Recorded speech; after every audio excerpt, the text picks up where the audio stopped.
योग्य सिस्टीम आणि योग्य मार्गदर्शनाने शिक्षण आपलं आयुष्य खरंच बदलू शकतं. पण आपल्या सध्याच्या शिक्षण पद्धतीबद्दल अनेक पालकांच्या मनात शंका आहेत, नाही का? पण LECचे संस्थापक श्री आशिष मंत्री यांचा विश्वास मात्र एकदम ठाम आहे. जगातील टॉप 500 कंपन्यांपैकी 370 कंपन्यांचे प्रमुख हे भारतीय आहेत. विचार करा. आणि हे सगळे आपल्याच शिक्षण प्रणालीतून शिकलेले आहेत, जे जगभर नाव कमवत आहेत. मंत्री सरांना ही प्रेरणा मिळाली डॉक्टर मनमोहन सिंग यांच्या एका मोठ्या विजनमधून. शिक्षण हाच राष्ट्रीय शक्तीचा आधार आहे. याच विचाराने एका प्रवासाला सुरुवात झाली. याच प्रेरणेतून त्यांनी शाळा सुरू केली, नवनवीन शोध लावले आणि अनुभव मिळवला. पण या सिस्टीमची ताकद त्यांना एका खासगी अनुभवातून खरीच सिद्ध झाली. जेव्हा त्यांचा मुलगा IIT नंतर अमेरिकेत PhDसाठी गेला, तेव्हा त्यांना या पद्धतीवर पूर्ण विश्वास बसला.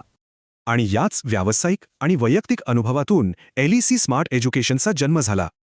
LEC जालन्यात AI आधारित, परवडणारी आणि ओपन स्कूलिंग प्रणाली घेऊन आला आहे. कारण आमचं मॉडेल एका महत्त्वाच्या गोष्टीवर आधारित आहे. यश ही एक सामायिक जबाबदारी आहे. शाळा फक्त 30% पाया घालते. बाकी 70% यश हे विद्यार्थ्यांचा अभ्यास आणि पालकांच्या सपोर्टवर अवलंबून असतं. आणि इथेच LEC तुमचं काम सोपं करतं. आम्ही ही संपूर्ण प्रक्रिया मॅनेज करतो. आमचा फोकस प्रोसेसवर असतो, जेणेकरून 12वी आणि स्पर्धा परीक्षांमध्ये 100% यश मिळेल. म्हणजेच LEC, विद्यार्थी आणि पालक आपण तिघे मिळून ही पार्टनरशिप यशस्वी करतो. याचा परिणाम एक कुशल आणि आत्मनिर्भर विद्यार्थी, तेही अगदी परवडणाऱ्या फीमध्ये. तुमच्या मुलाच्या उज्ज्वल भविष्यासाठी आजच आमच्याशी संपर्क साधा. धन्यवाद.